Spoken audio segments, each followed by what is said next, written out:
I ja per últim, per acabar l'etapa queixa d'editar, ens queda solament poder visualitzar aquella sala d'aquí baix, que és la de subtítol. Apretem un F12 o cliquem aquí. Veiem que se'ns prepara, com sempre, i aquí tenim hora d'inici, temps final, subtítol, per exemple. Doncs anem a localitzar un punt i li crearem un títol. Una vegada localitzada la imatge en què volem inserir el títol, que ens diu que és el minut 6, 23 segons 13, jo vaig aquí, afegir el títol.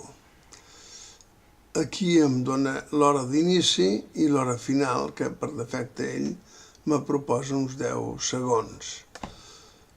Si jo vull, aquí em dona doble clic per editar, clico aquí i jo podré escriure ara el que m'interessi.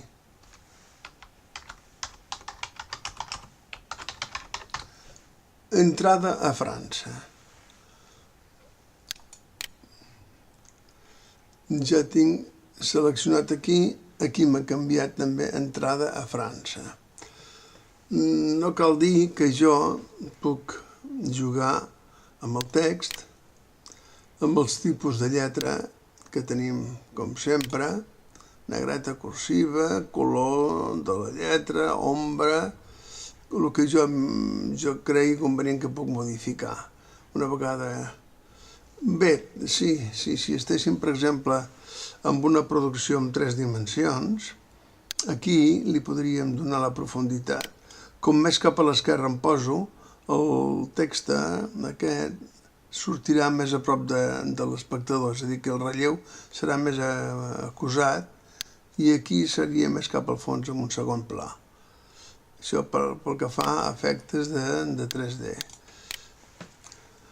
Jo li puc dir que comenci aquí el 6:23 i acabi el 6:33, però el puc modificar també a gust meu, això.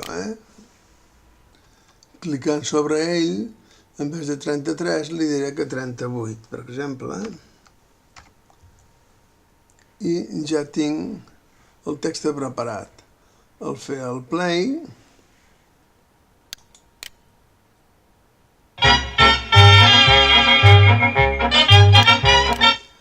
em farà la superposició del text durant el temps que jo li he indicat, tant per principi com a final. Aquests textos es poden posar simplement, com he fet jo, escrivint aquí al damunt, o bé jo puc crear un text en format SRT o format text, per exemple. Jo puc exportar nom del fitxer, subtítol, SRT, o li podria donar jo aquí també entrada, per exemple, i el guardo.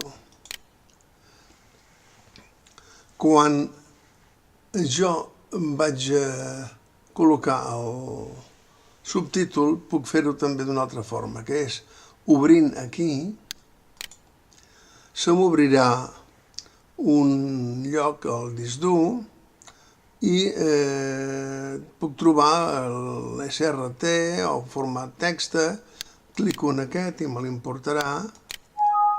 Això substituirà l'existent, com que pràcticament és el mateix, li dic que d'acord i em torna a escriure entrada a França, que és que hagués canviat aquí el text. Automàticament me l'ha situat. I si hagués sigut en format text també l'hauríem pogut fer el mateix. Tanquem aquí. Ja hem creat un subtítol. Aleshores, em diu el programa que si el vull treure, simplement clicant aquí, me desapareix. I si en tingués diversos, els podria tenir aquí per ordre, que podria anar saltant d'una a l'altra. Com a informació podeu clicar aquí, llegireu com es poden crear els títols o subtítols. Diu que aquesta opció no està tan recomanada, ells recomenen aquesta altra, llegiu el vostre programa, no us ho llegeixo ara jo. I en quant a informació, què puc fer a la sala de subtítols?